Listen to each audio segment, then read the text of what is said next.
Puspusan naman ang Department of Labor and Employment sa pag-aagapay sa mga Pilipino na nawala ng trabaho kasabay ng utos ni Pangulong Ferdinand R. Marcos Jr. na tuluyan ng iba ng pogo sa bansa.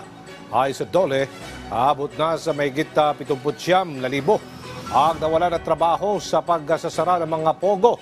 Kasama na riyan ang mga foreign national, habang nasa mahigit 40,000 dito'y mga Pilipino na tinututukan ng kagawaran para matulungan na makapaghanap muli ng trabaho.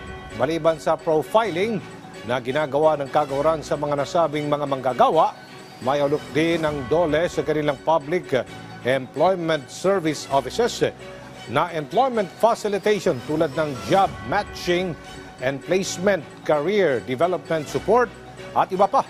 Kaugnay nito, katuwang din ng kagawaran ang TESDA at iba pang mga ahensya ng pamahalaan para sa kanilang alok na livelihood program kung saan maaaring mabigyan ng puhunan na abot naman sa 30,000 pesos.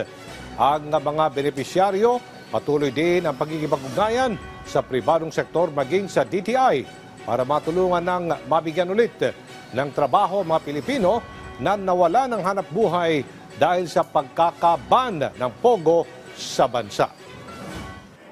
Inaanyayahan po natin ang lahat po na mag-register po sa ating PhilJobNet online portal po ng DOLE kung saan makikita po natin ang mga job vacancies po natin. Ulitin ko po yung website. Ito po ay philjobnet.gov.ph.